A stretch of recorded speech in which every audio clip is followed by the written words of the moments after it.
Have you ever wondered why some people stay in your mind long after they've left the room? Not because they demanded attention, not because they talked the loudest. Sometimes it's because of the way they made you feel. A quiet kindness, a thoughtful question, a moment when they truly listened, a certain calmness in their presence that you didn't understand until they were gone. And perhaps that's what you're really searching for. Not how to make someone obsess with you, not how to manipulate someone's emotions, but how to become the kind of person whose presence carries meaning. Welcome back to Focus with Maya. Today we're talking about the psychology of making people think about you, but we're going deeper than tricks, techniques, or superficial charm. Because the people we remember most aren't always the most impressive people we've met. They're often the people who touch something inside us without even trying. Think about someone from your own life. Maybe a teacher who believed in you when you doubted yourself. A friend who noticed when you weren't okay, even though you said you were fine. Someone you loved who made ordinary moments feel strangely important. Why do certain people remain with us? The answer has less to do with being unforgettable and more to do with being genuine. When you stop chasing someone's attention, something changes. When you stop trying desperately to prove your worth, your presence becomes quieter, steadier, more natural. And people notice what feels real. But there's an even deeper reason certain people occupy our thoughts. Human beings don't simply remember what happened. We remember how an experience made us feel about ourselves. And once you understand that, you'll begin to see your relationships, your confidence, your silence, and even your absence in an entirely different way. Because sometimes the strongest impression you can leave isn't made by saying more. It's made by becoming someone whose presence has meaning. And what we're about to uncover may change the way you think about connection itself. There is something most people misunderstand about being remembered. They think it comes from being constantly present, so they text again when someone doesn't respond. They explain themselves one more time. They try harder to be noticed. They give more, speak more, reveal more, hoping that somehow their increased effort will make them more important in another person's mind. But human attention doesn't work that way. Sometimes, the more desperately you reach for someone's attention, the less space there is for genuine curiosity to develop.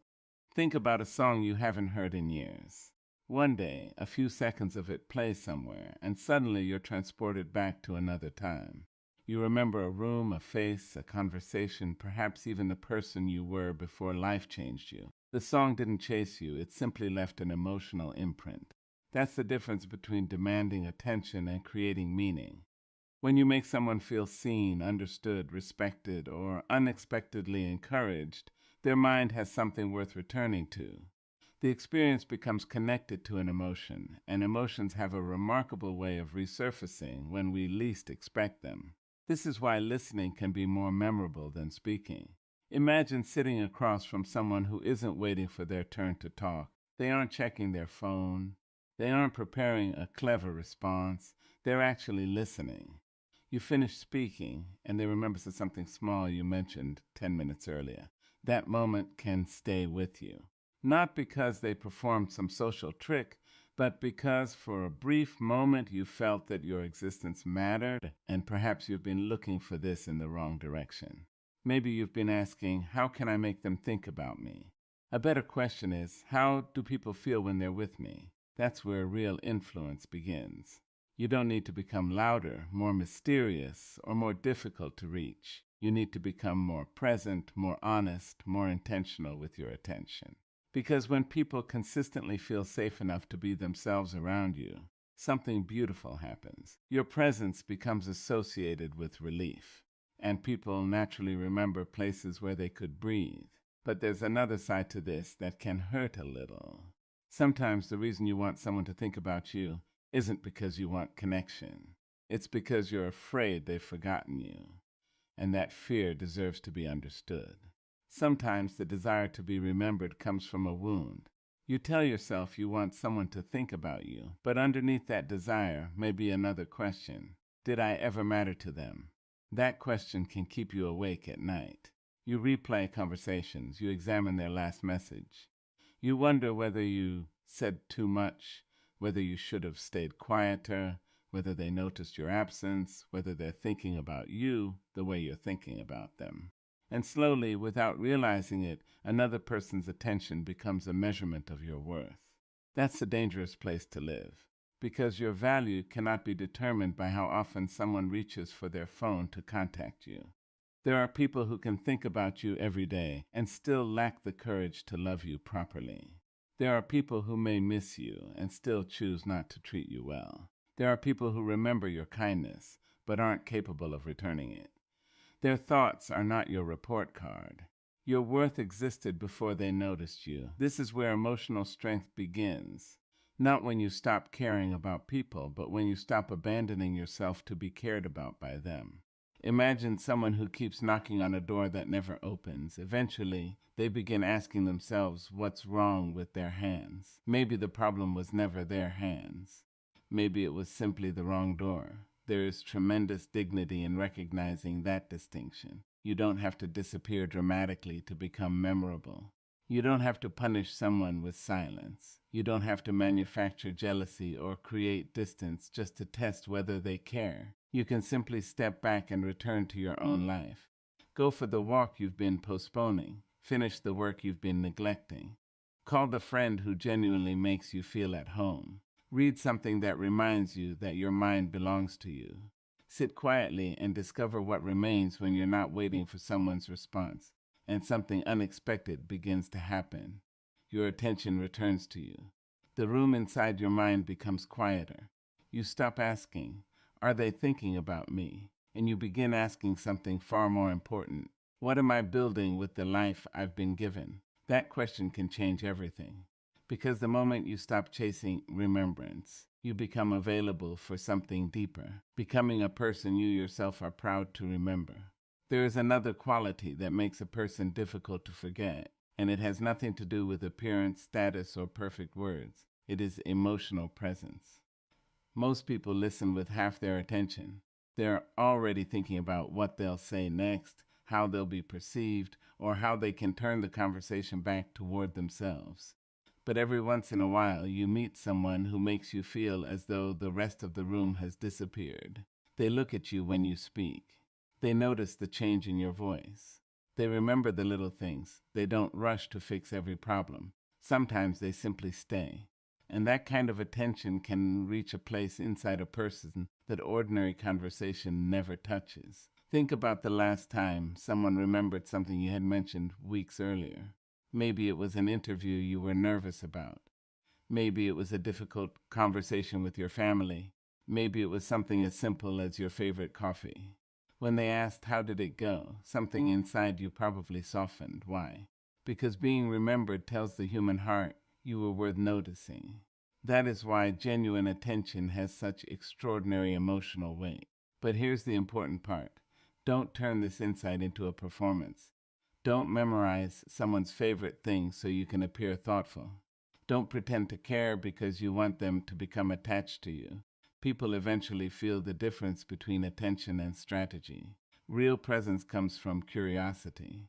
Ask questions because you actually want to understand. Listen because another person's experience matters. Put your phone away because the person in front of you deserves more than the leftovers of your attention. And when you disagree, don't immediately prepare your defense. Try to understand what fear, experience, or belief might be underneath their words. You don't have to agree with someone to make them feel heard. That is emotional intelligence. And emotional intelligence creates a kind of memory that manipulation never can. If you've ever been surrounded by people and still felt invisible, you already understand how powerful genuine attention can be. So ask yourself tonight, when people leave a conversation with me, do they feel smaller, judged, and exhausted, or do they feel a little more understood? The answer may reveal more about your influence than any attempt to be unforgettable ever will. And there is one more quality that makes meaningful people stay in our thoughts: the courage to be completely yourself. There is a strange freedom that comes when you stop trying to be liked by everyone. For much of our lives, we learn to edit ourselves. You soften your opinions because you're afraid someone might disagree. You laugh when something isn't funny because you don't want to make the room uncomfortable. You hide your disappointment. You pretend you're less ambitious than you really are. You say it's fine when your heart is quietly saying it isn't. And after doing this long enough, you can become so skilled at being acceptable that you forget what it feels like to be yourself. But people rarely remember perfection. They remember authenticity. Not the person who had the perfect response every time, but the person who could admit, I don't know. The person who could say, that hurt me. The person who could laugh at themselves without humiliating themselves. The person who could walk into a room without needing everyone inside it to approve of them. There is something deeply attractive about a person who doesn't need to perform their identity. You can feel it. Imagine meeting someone who isn't trying to impress you. They aren't competing with you. They aren't secretly asking, do you like me? After every sentence. They're simply there. Their confidence doesn't announce itself. It rests quietly. And that kind of self-possession can stay in your memory because it feels rare. But authenticity doesn't mean saying everything you think. It doesn't mean being harsh and calling it honesty. It doesn't mean refusing to grow because this is just who I am. Real authenticity has humility inside it. You can know who you are while still being willing to learn. You can have boundaries without becoming cold. You can disagree without humiliating someone. You can love deeply without losing yourself. That balance is what makes a person emotionally unforgettable. And if you've spent years trying to become the version of yourself that other people would approve of, perhaps it's time to ask a harder question. Who would you be if you knew you didn't have to earn your right to belong? Let that question sit with you. Because when you stop performing for acceptance, you begin creating something far more valuable than attention. You begin creating trust in yourself. And once you trust yourself, you no longer need to chase people to prove that you're worth remembering. You become comfortable letting your character speak when you're not in the room. That is where your presence begins to outlive your physical presence. There is something else people remember long after a conversation ends. The emotional contrast you create. Not confusion. Not games. Not deliberately making yourself unavailable. Contrast means that your presence brings something different from what people have grown accustomed to. In a world where everyone is rushing, be someone who isn't afraid to slow down. When everyone is trying to be heard, become someone who knows how to listen. When anger fills a room, don't automatically add more anger. When someone expects judgment, offer honesty with compassion. These things may seem small, but small moments often become the ones people carry. Maybe someone has spent an entire day being criticized. Then they meet you, and instead of pointing out another flaw, you ask, are you okay? Maybe someone has convinced themselves that their work doesn't matter. You notice the effort nobody else noticed and say, I saw how hard you worked. You may forget saying it. They may remember it for years. That's the strange thing about kindness. We often don't know which sentence will become a shelter in someone else's memory. But there is a deeper lesson here. If you want to leave a meaningful impression, don't focus on creating a dramatic moment. Create small moments of emotional safety. Be dependable when you say you'll be there. Keep a confidence someone trusted you with. Apologize when you're wrong without turning the apology into an excuse. Give people room to speak without making their pain about you. Character is built in these ordinary places, and eventually people begin to associate you with something: peace, honesty, courage, warmth. Perhaps that's why some people remain unforgettable even after years of separation. Their face may become harder to picture, their voice may fade, but the feeling they created remains. You remember how safe you felt, how respected you felt, how you didn't have to pretend. That is a kind of influence no social strategy can manufacture. And it also changes the way you see yourself. Because when you consistently treat others with dignity, you begin expecting dignity in return. You stop accepting relationships that require you to shrink. You stop confusing emotional chaos with passion. You stop calling neglect mystery. You become more careful about where you place your heart. If you're choosing to become someone whose presence brings peace rather than confusion, write one word in the comments that represents the kind of person you're becoming. Not for anyone else. For yourself. Because sometimes naming the person you want to become is the first quiet promise you make to your own future. And now we need to talk about something even more powerful: the role of absence. Because sometimes What people remember most isn't what you said when you were there. It's what they finally understood when you weren't. Absence can reveal what constant presence hides. When you're always available, people can become accustomed to your attention without consciously appreciating it. Your messages arrive. Your help is there. You answer quickly. You make room. You forgive. You explain. And because you're always giving, your presence can become invisible, not because you're unimportant, because people sometimes stop noticing what they never have to fear losing. But this doesn't mean you should disappear to manipulate someone into missing you. There is a profound difference between absence as a strategy and absence as self-respect. A strategy says, I'll withdraw so they'll chase me. Self-respect says, I need to step away because this relationship is costing me too much of myself. One is a game, the other is growth. Maybe you've experienced this. You were the person who always checked in. You remembered birthdays. You answered late-night calls. You made excuses for someone who repeatedly disappointed you. Then one day, you became tired. You didn't make an announcement. You simply stopped doing all the work alone, and suddenly the silence became revealing. You discovered who noticed, who asked if you were okay, who only missed what you provided, and who genuinely missed you. That realization can hurt, but it can also free you. Because sometimes you don't need another conversation to understand a relationship. Sometimes you need to stop carrying it by yourself. Healthy distance can teach people what your presence meant. More importantly, it can teach you what their presence means to you. There is dignity in leaving space where someone else must decide whether they want to step forward. You don't have to keep knocking. You don't have to write the perfect message. You don't have to manufacture a crisis just to see who cares. Let people reveal themselves. And while they do, return to your own life. Build something, learn something, rest, laugh again. Make plans that have nothing to do with whether someone responds. Because the goal isn't to make another person panic at your absence. The goal is to become so rooted in your own life that their attention is no longer the oxygen you need to breathe. And strangely enough, that is often when your presence becomes more meaningful. Not because you've become harder to reach, because you've become harder to lose to yourself.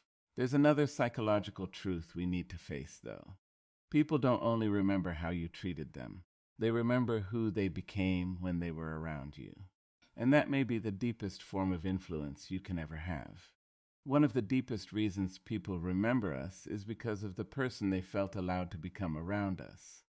Think about that for a moment. There are people you meet and suddenly become more guarded. You measure every sentence. You worry about being judged. You leave the conversation wondering whether you said the wrong thing. And then there are people who somehow make you breathe differently. Around them, you don't have to perform.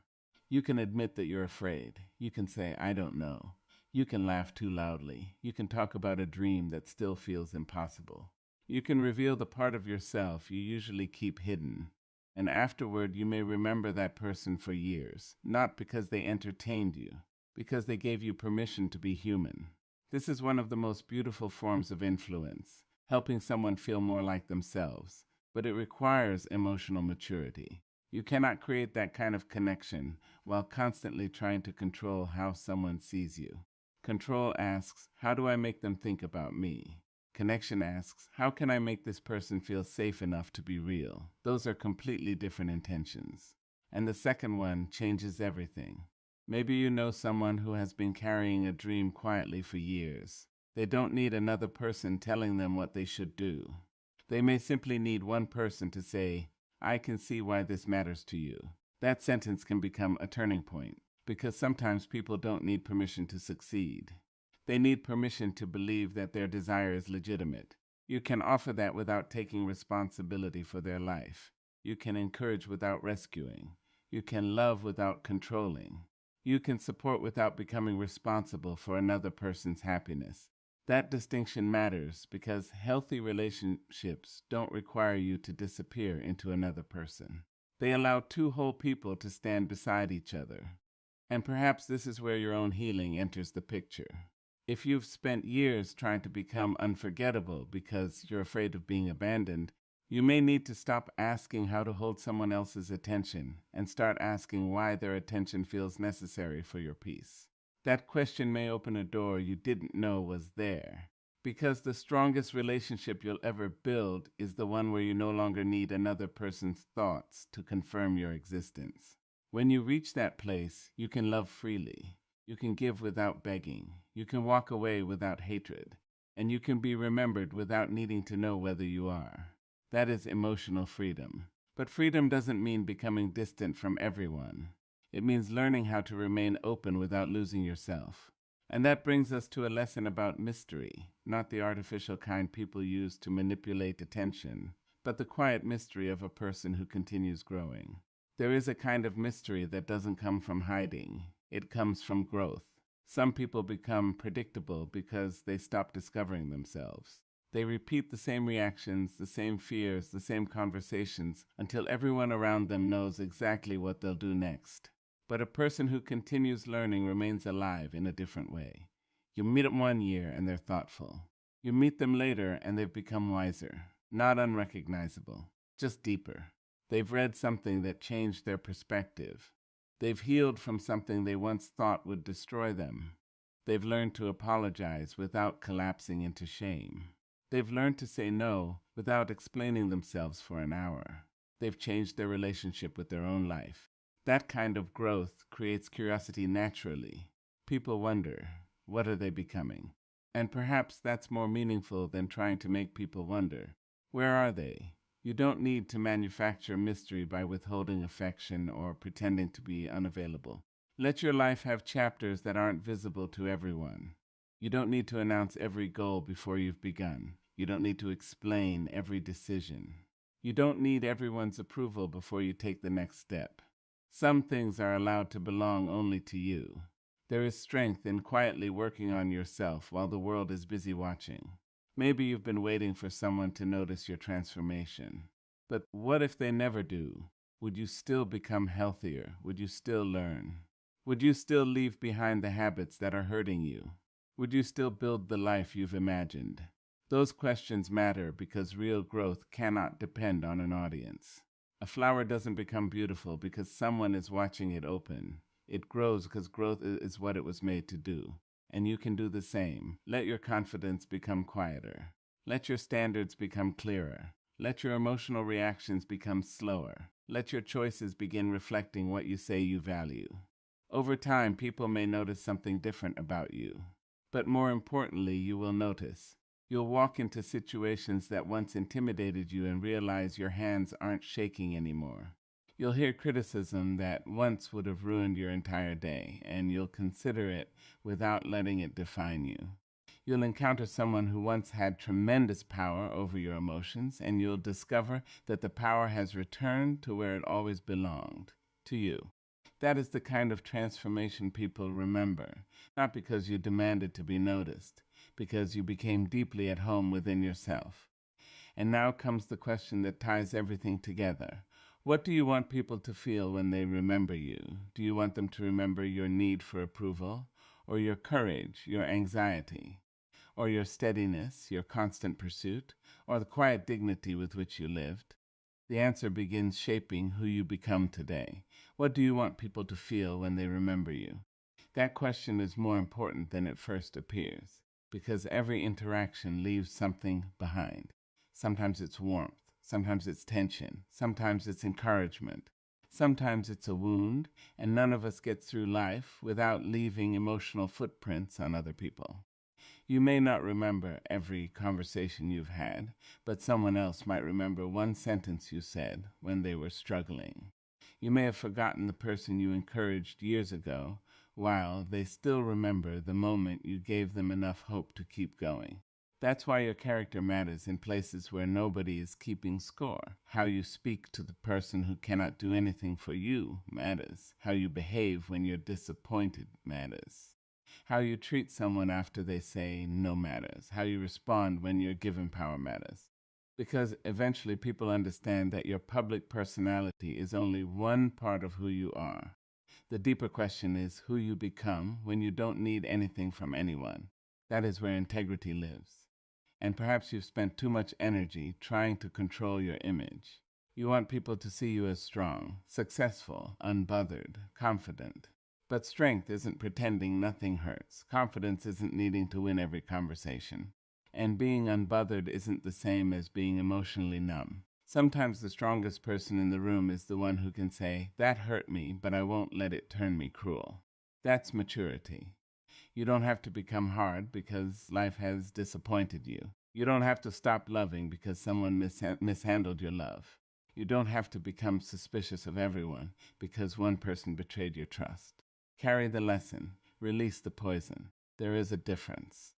If life has taught you something the hard way, tell me in the comments what that lesson is. Someone reading your words may be living through the same experience and may need to know they're not alone. Because our pain can either become a wall or become wisdom. And when you choose wisdom, something changes in the way you move through the world. You become slower to judge, quicker to recognize manipulation, more willing to apologize, less interested in proving yourself, more protective of your peace. And strangely, people begin to feel that difference. They may not know exactly what has changed. They simply know that being around you feels different. That's the kind of impression worth it leaving.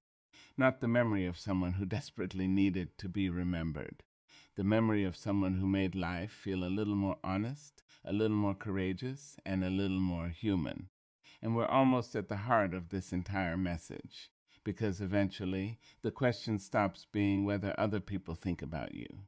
The question becomes whether you are finally thinking deeply about the person you are becoming. There comes a moment when you realize that being unforgettable was never supposed to be the goal. The real goal was to live in such a way that your presence meant something. Not to everyone. You don't need everyone to understand you. You don't need every person you meet to admire you. You don't even need everyone to like you. What matters is that the people who truly belong in your life can recognize your heart, your boundaries, your honesty, and your character. And that begins with how you treat yourself when nobody else is watching. Think about the way you speak to yourself after making a mistake. Would you speak to a friend the way you speak to yourself? Would you call them stupid for trusting the wrong person? Would you tell them they're behind in life because someone else seems further ahead? Would you remind them of every failure they've ever made? Probably not. You'd probably tell them to breathe. You'd remind them that one mistake doesn't erase their worth. You'd tell them that pain can teach without becoming their identity. Why then do we offer compassion to everyone except ourselves? You cannot build a peaceful presence while constantly fighting yourself internally. Eventually, the war inside begins to show. But when you start treating yourself with dignity, something subtle changes. You don't enter relationships desperate to be chosen. You don't tolerate disrespect just because you're afraid of being alone. You don't perform happiness to convince others that you're okay. You become capable of saying, "I love you, but I cannot continue like this." And sometimes that sentence is the beginning of an entirely different life. You begin choosing people who reciprocate. You stop explaining your boundaries to people committed to crossing them. You become comfortable with silence. You stop fearing every goodbye. And you realize that being alone for a season is not the same as being abandoned. Sometimes solitude is where your voice finally becomes audible. That's when you discover something beautiful. The person you were trying so hard to make others remember was actually the person you had forgotten to know, you. Your hopes, your standards, your humor, your curiosity, your tenderness, your courage, your unfinished dreams. And perhaps this is the most important psychological shift of all. Stop building your identity around the impression you leave on others, and start building it around the life you are proud to live. Then, whether someone remembers you tomorrow or years from now, you won't need to chase the answer. You'll know who you are. And when you know who you are, you can enter the world with an open heart without handing everyone the power to define it. That's where real freedom begins. And in the final section, we're going to bring all of this together, not as a formula for becoming unforgettable, but as a way of becoming someone whose life leaves meaning wherever it goes. Maybe the person you wanted to make think about you was never the real problem. Maybe the deeper question was this: how do I become someone I don't have to abandon just to be remembered? Because now you know that meaningful presence isn't created through games, calculated silence, jealousy, or constant pursuit. It is created through character. Through the way you listen when someone speaks, through the way you keep your word, through the way you walk away from disrespect without becoming disrespectful yourself, through the way you remain kind without becoming easy to use, through the way you keep growing even when nobody is applauding. And most importantly, through the way you learn to value yourself without needing another person to confirm that value every day. You may still be hurt by rejection. You may still miss someone. You may still wonder whether a person thinks about you. That's human. Healing doesn't mean becoming someone who feels nothing. It means becoming someone who can feel deeply without allowing every feeling to control their choices. So if someone leaves your life, let the absence teach you. If someone stays, appreciate them. If someone misunderstands you, don't spend your entire life trying to correct their version of you. And if someone remembers you, let that be a beautiful thing, but never make it the reason you live. Live so that your own reflection feels familiar again. Live so that you can sit quietly with yourself and not feel the need to escape. Live so that the kindness you offer others also reaches you. Live so that when difficult days arrive, you don't immediately question whether you're worthy of better days. You are allowed to grow beyond the version of yourself that begged to be chosen. You are allowed to become quieter without becoming weaker. You are allowed to love without losing yourself. You are allowed to walk away without hatred. You are allowed to begin again. And perhaps one day, someone will remember you because of the way you made them feel seen. Because you listened, because you encouraged them, because you treated their heart carefully. But by then, you won't be standing at the window wondering whether they're thinking about you. You'll be living, and that is the beautiful irony. When you stop trying to occupy someone else's mind, you finally make room to inhabit your own life. If this message spoke to you, subscribe to Focus with Maya for more meaningful motivation and life-changing wisdom every week. Like this video if something here reached a place in you that needed to hear it, and share it with someone who may need this message today. Remember this: you don't have to chase a place in someone's memory when you are busy building a life that is worthy of your own remembrance.